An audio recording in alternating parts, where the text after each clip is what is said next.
tal? ¿Cómo les va? Bienvenidos a otra emisión de Un Mundo Alucinante, un programa de libros y sobre libros en ABC TV. Apasiona mucho la historia a los paraguayos. Ahora bien, ¿cómo hacer libros de historia? ¿Cómo escribirlos para un público infantil para que entiendan, comprendan y vivan la historia del Paraguay? Al respecto, hoy nos va a acompañar una muy conocida escritora, María Eugenia Garay Zucolillo. Ella tiene escritos en 3 tomos la historia del Paraguay dirigida a niños. Les va a interesar muchísimo y yo les agrego, por lo que he leído, que les va a interesar también a los adultos. Y comenzamos como siempre con aquellas páginas de un libro. ¿Qué le pasa a la sociedad actual profundamente individualista y egoísta? La sociedad sitiada es de uno de los principales sociólogos y filósofos que tuvimos entre el siglo XX y el XXI, el polaco Zygmunt Bauman, fallecido recientemente. ¿Qué él plantea? Antiguamente la sociedad tenía un Estado, teníamos familias, teníamos una organización social y había un sentido de solidez de algo que transcurre a través del tiempo, pero se sostiene. ¿Qué pasa hoy? Estamos como perdidos. ¿Qué significa esto? Que somos mosaicos individuales, cada uno va a lo suyo, sociedades profundamente individualistas, egoístas, donde ya lo sólido, lo permanente no cuenta y entonces la sociedad se ve en un momento dado más que como un conjunto de grupos sociales que interactúan entre sí, como un conjunto de individuos totalmente perdidos, cada uno de estos individuos en su propia lógica, sin tener un sentido de la sociedad, de la totalidad. La sociedad sitiada de Zygmunt Bauman, un terrible elemento de radiografía de la sociedad actual, donde todo implica redes sociales, internet, apuro, individualismo, egoísmo y todo es fluido, líquido, nada es sólido. Sociedad sitiada de Zygmunt Bauman, les recomiendo.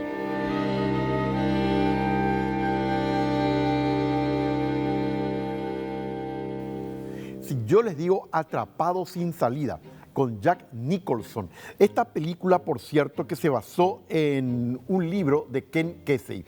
Básicamente, ¿qué planteaba el libro? Que se llamó Atrapado sin salida en América Latina. La película trata de esto. Un hombre, Jack Nicholson, en este caso el protagonista, él es un delincuente, tiene varios delitos encima. Y le ofrecen trasladarlo de la cárcel a un manicomio, a un hospital psiquiátrico, para estar allí. Supuestamente a él le encanta la idea porque no es una cárcel, va a sentirse mejor aunque esté con personas con desequilibrios. Le llevan a un manicomio, pero allí ¿con qué se encuentra? Con un sistema rígido, autoritario, despótico, de maltrato a los internos, personificado en una enfermera que no quiere saber nada de la dignidad humana.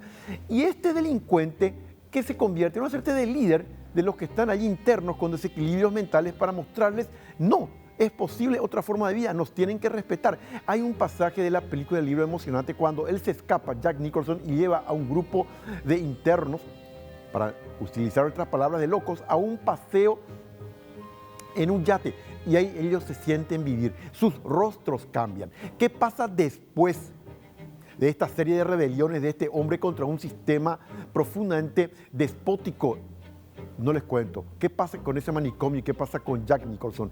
Un alegato a favor de la libertad, la tolerancia y el respeto. El libro y la película les van a gustar. Reitero, el libro es de Ken Kesey, llevada al cine 1975, dirigida por Milos Forman, con una de las mejores actuaciones de Jack Nicholson. Les recomiendo especialmente. Y como siempre, en nuestra sección, ¿qué libros ustedes leen y qué recomiendan leer? Hicimos el sondeo. Estos fueron los resultados. ¿Qué es lo que más te gusta leer? El fútbol, el parte de deporte me gusta y sobre todo también la política internacional. Lo que pasa a nivel mundial, lo que más me gusta, me interesa. Lo que pasó ahora en Chile, en Ecuador, lo que más me inspira y lo que pasó en Bolivia. ¿Y por dónde te sueles enterar más? ¿Por periódicos o por internet? Por la red digital de ABC. Es que más leo. Cada mañana aparecen los nuevos suplementos y, como te digo, lo más básico, para leer más y adaptarse a lo que pasa. Y ya está con nosotros María Eugenia Garay. Vamos a hablar de una trilogía que tiene que ver, como les decía recién, con una apasionante incursión en la historia paraguaya, dirigida a quienes les voy a comentar enseguida. Ya está con nosotros en instantes.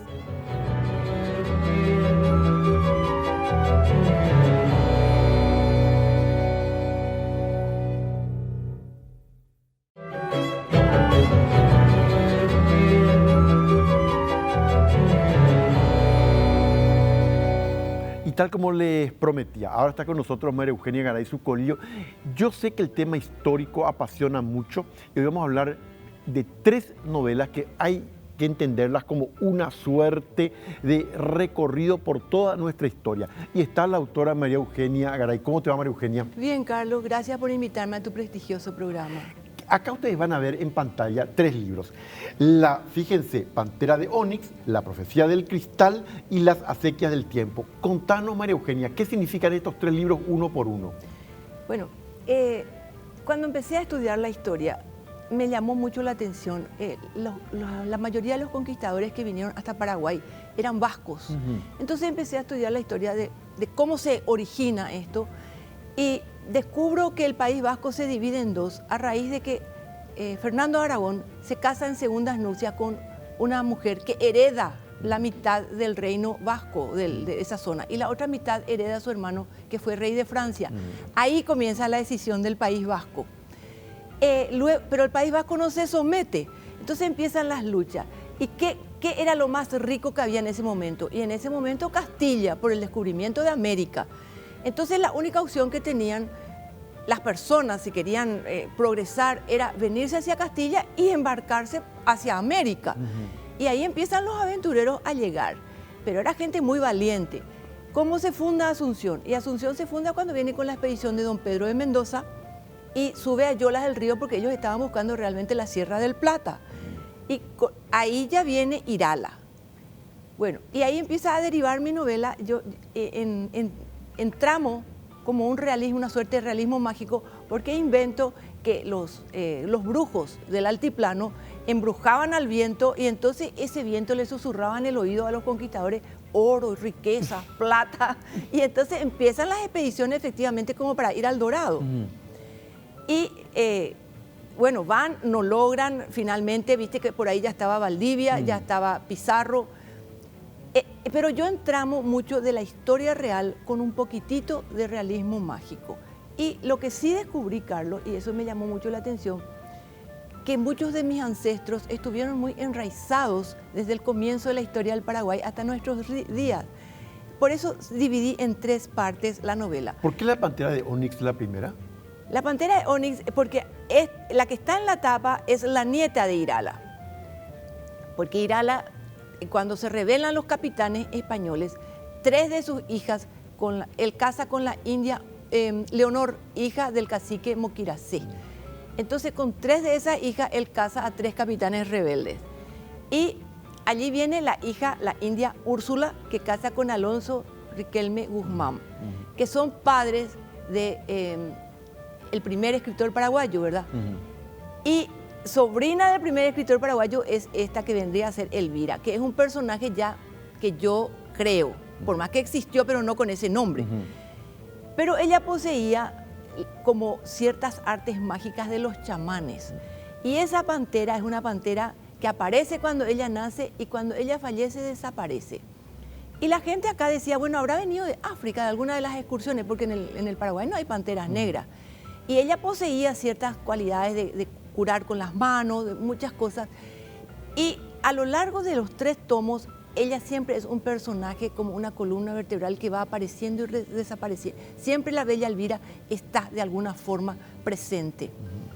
En muertes, en nacimientos, cuando Francia le apresa a uno de los protagonistas, cuando la guerra del 70 le salva, cuando una de las batallas. Bueno, y voy hilando la novela, lo histórico, con mi imaginación. Voy supliendo lo que no conozco. Efectivamente.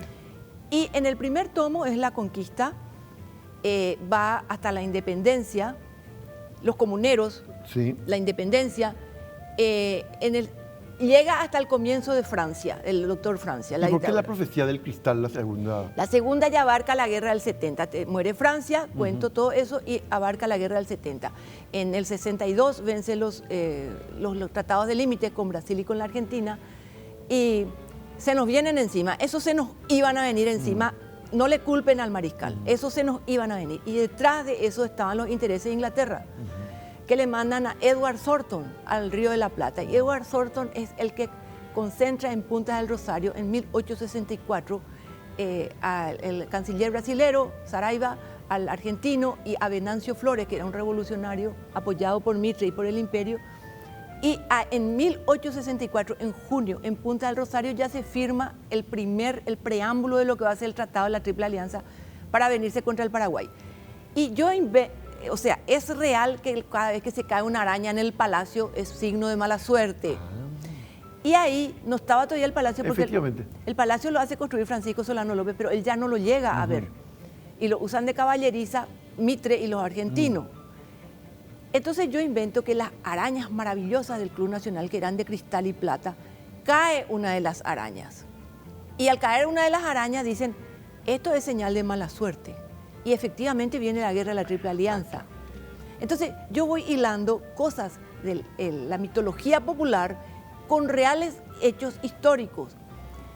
Y en la posguerra, termina con la posguerra y luego viene el fin de siglo, que fue muy tumultuoso porque los brasileros crean o apoyan la creación del Partido Colorado y los argentinos apoyan la creación del Partido Liberal. De tal manera que quienes no murieron en la guerra del 70 nos matemos entre nosotros, exterminar el Paraguay. Y detrás de eso, en el comienzo de la guerra del 70, estaba la reina Victoria, que a Inglaterra le molestaba, y los Rothschild son los que financian a Brasil y Argentina la guerra del 70, que es una empresa, unos bancos ingleses, ¿verdad? Paraguay molestaba porque no tenía deuda externa y porque era una potencia emergente. Y entonces empiezan las revoluciones de fines de 1800. ¿Y por qué las acequias del tiempo? Porque acequias son como arroyuelos artificiales que se van creando, ¿verdad? Y el río del tiempo, como dice Heráclito, transcurre en sus aguas y nunca sus aguas van a volver a ser las mismas.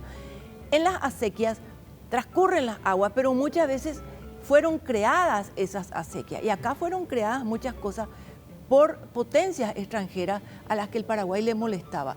Y ahí surgen los grandes patriotas.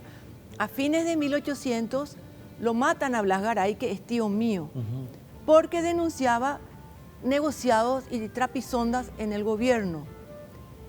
Continúa, este es mi abuelo Eugenio Garay, que es el patrono de la infantería paraguaya. ¿Por qué? Porque finalmente, pero quiero ir hilando cronológicamente, a 1904 hay una revolución. Viene un barco artillado que era el Sajonia, preparado por los argentinos, con cañones, con gente armada de primer nivel, y el gobierno se entera acá, ya que, imagina el barco, ya que viene el barco. Entonces lo llaman a mi abuelo, que era de infantería, y lo ponen al mando del Villarrica, y no le descargan las bodegas. Entonces cuando va el barco para enfrentarse con el barco artillado que venía de Buenos Aires, con los liberales, que era una revolución liberal, decían, bueno, ahora a la derecha, y el barco se iba para menos para donde tenía que ir. Por supuesto, pierden, con ese barco no podían pelear, pierden. Y mi abuelo recibe 17 heridas. Y algunos de sus marinos corren hacia la costa argentina y algunos se salvan y lo traen arrastrado por el río hasta la aduana de Pilar. Y ahí están los heridos en el piso. Y las tropas victoriosas se emborrachan, traen mujeres y hacen asado y la mar en coche y dejan que los heridos mueran ahí. No hubo ningún hospital de sangre, Eso es una mentira. Entonces un compadre de mi abuelo de apellido Silva, porque yo sé todas estas cosas porque la hija de Silva me dejó una carta. Esa noche lo raptan a mi abuelo y lo llevan a la casa y lo sanan. Y tenía 7 hijas mujeres. Entonces hay un capítulo que dice 7 lámparas para 7 hermanas, porque con las lámparas en Bopí le iluminan y bueno, y lo vendan, y dice el médico, bueno, ahora el problema sería una infección.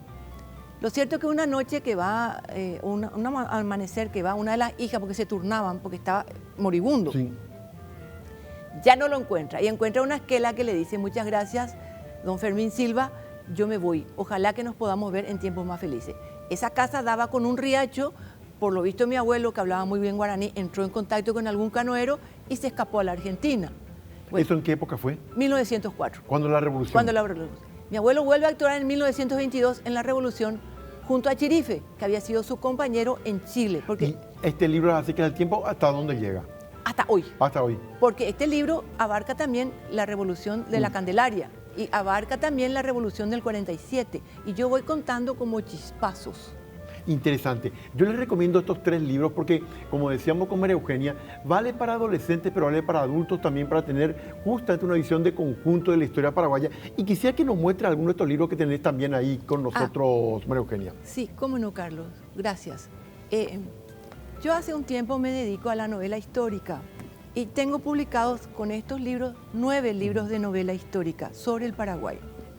Este es sobre las ruinas de la Patria Vieja.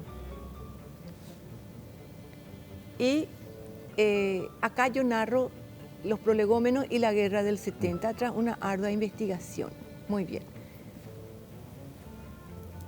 Este es un libro donde yo cuento las anécdotas populares que se recopilan sobre las residentas y sobre que cada vez que hay amenazo de tormenta se escuchan relinchos de caballo, llantos de criatura, disparos, gritos.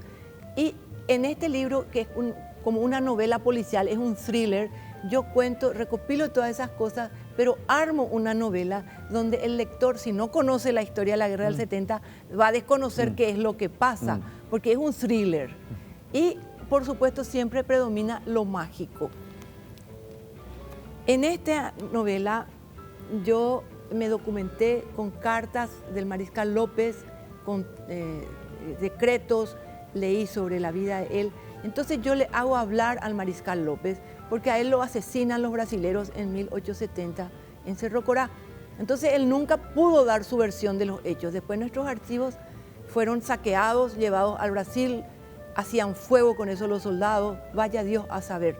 Entonces acá yo le hago hablar al mariscal y él cuenta qué pasó, por qué vino esa guerra, cómo fue esa guerra, cuáles eran los intereses, tras una ardua investigación que hice. Y esto ya es para los niños. Estas son 3 novelas históricas.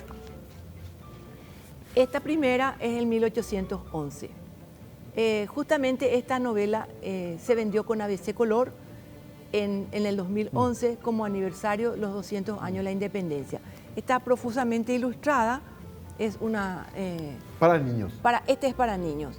Bueno, la segunda de esta serie de para niños es esta novela que narra la guerra del 70.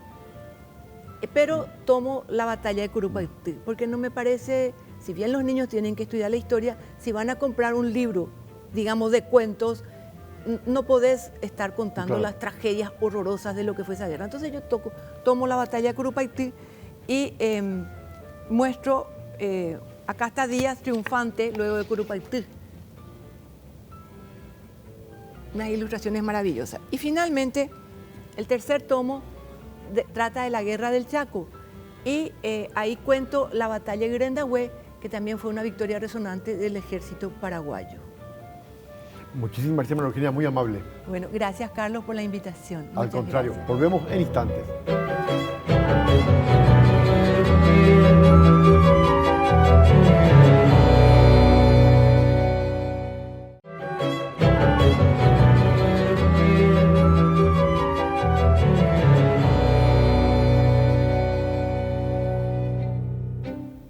¿Y qué libros recomiendan? ¿Qué libros leen los ciudadanos? Esta es la encuesta. Señor, ¿qué suele leer usted? Normalmente libros. Y cuestión de diario también suelo leer ABC y Última Hora, lo que más leo yo, porque me gusta la lectura. ¿Qué parte del diario le gusta más leer? Y normalmente leo la parte de las noticias y después del fútbol. Y también suelo mirar siempre los sociales, ¿verdad? Trato de abarcar un poco todo y siempre si hay alguna editorial interesante, también lo suelo leer. Soy asiduo amante de la lectura. Yo tengo una biblioteca de 1000 libros tengo en casa, así que de variedades de temas me gusta mucho. ¿Qué es lo que suele leer más? Son los periódicos del día. Por ejemplo, ABC, Última Hora y La Nación. Son los 3 diarios principales que yo leo. ¿Qué es lo que más le gusta leer del diario? Especialmente del fútbol. Porque leo noticias, algunos que otros. Y muy poco leo cuestiones de política, casi nada leo de eso. ¿Suele leer revistas, novelas? Suelo leer revistas de chisme, tengo que estar al tanto yo para que yo sepa qué es lo que contiene para vender a mis clientes. Una obra que hizo historia y que les recomiendo. Es de 1921, se lee como si fuera hoy. La tía Tula, del español Miguel de Unamuno. Les cuento la historia porque el foco, ¿cuál está? El sentido virginal de la maternidad. Y ustedes se preguntarán, ¿pero cómo virginal de la maternidad? ¿Quién era la tía Tula? Era una mujer soltera que estaba convencida que la figura más importante en el cristianismo es la Virgen María. Entonces ella lo que decide es no tener hijos propios, no casarse, sino ser una suerte de madre espiritual de sus sobrinos. De ahí viene la tía Tula, de los sobrinos de su hermano Ramiro y su esposa. Muere la esposa de Ramiro, el hermano de la tía Tula. Ramiro vuelve a casarse, tiene otros 2 hijos, en total 5 hijos.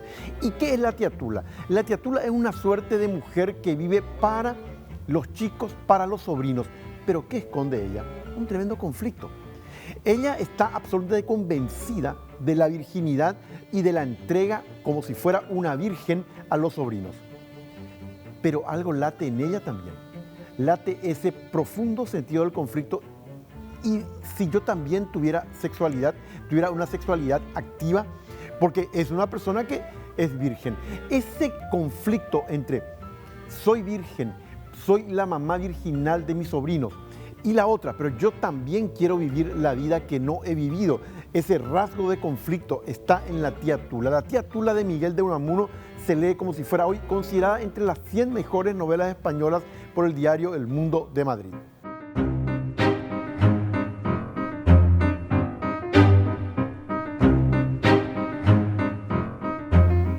¿Se acuerdan de los viejos teléfonos? ¿Se acuerdan justamente de las cabinas a ficha? Hacemos una breve llamada al pasado, como si tuviéramos los teléfonos con los discos. ¿Se acuerdan de otras épocas y cuando teníamos que discar realmente? Museo de las Telecomunicaciones.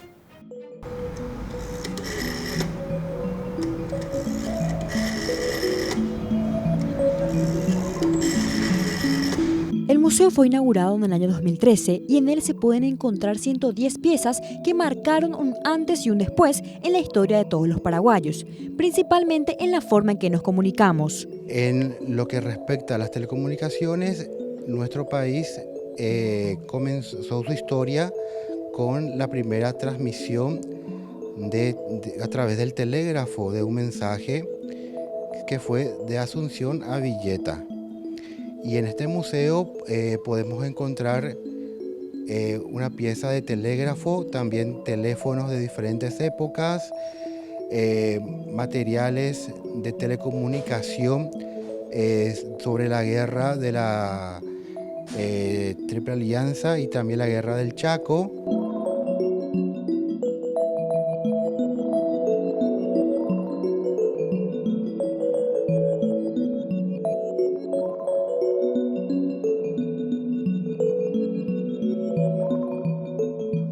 Aquí tenemos 2 teléfonos que son muy antiguos. Este teléfono a campanilla y tubo es de 1919 y este teléfono de magneto a manivela es de 1914, que fue una donación del Museo Rizuc de Encarnación. Este teléfono tiene la particularidad de tener la manivela y entonces al levantar el tubo ya tiene donde uno puede cortar la llamada o hacer la llamada a la operadora. Y a la hora de marcar, tenía que dar la vuelta a la manivela. Y así se corta. Las primeras cabinas telefónicas del Antelco también se pueden apreciar en el Museo de las Telecomunicaciones. Entre otras las cabinas que también contamos en el museo, está esta de madera que se utilizaba mucho en el interior del país.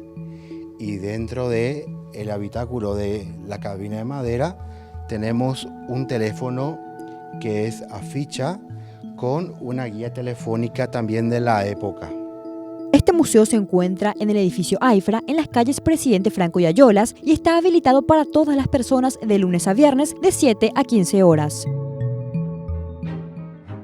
El pintor de almas, de Ildefonso Falcones. Es el último libro de este autor español muy popular en nuestro país. Está en Literato. ¿Quién es Dalmau Sala? Es el hijo de un anarquista, ajusticiado. Es un joven pintor. Este joven pintor vive atrapado entre dos mundos. Por un lado, su familia y Emma, la mujer que ama, son firmes defensores de la lucha obrera. Hombres y mujeres que no conocen el miedo a la hora de qué, a la hora de exigir el derecho de los trabajadores. Es una suerte de repaso histórico de la lucha del mundo de los trabajadores por hacerse sentir. El pintor de almas de Ildefonso Falcone, donde está disponible en Literato. Y les voy a hablar de un bestseller en Paraguay, Tembiú Paraguay. Ya lleva la edición número 20 en Servilibro. Tengo la impresión de que es, por lo tanto, si no el primero, está entre los segundos o terceros libros más comprados y leídos en nuestro país. Es un libro que tiene recetas y tips de nuestras comidas, las comidas típicas del Paraguay. Tembiú Paraguay, de Josefina Villalba, disponible ¿dónde? En Servilibro. ¿De dónde venimos? La historia definitivamente nos muestra el sendero que hemos transitado. Lo que María Eugenia Garay tiene para ofrecerle a ustedes, vieron en el programa, es un conjunto de 3 libros dirigido inicialmente, les digo, para adolescentes, pero que los adultos pueden leer para tener una rápida visión de la historia paraguaya, porque finalmente también somos lo que fuimos. Nos reencontramos la próxima semana.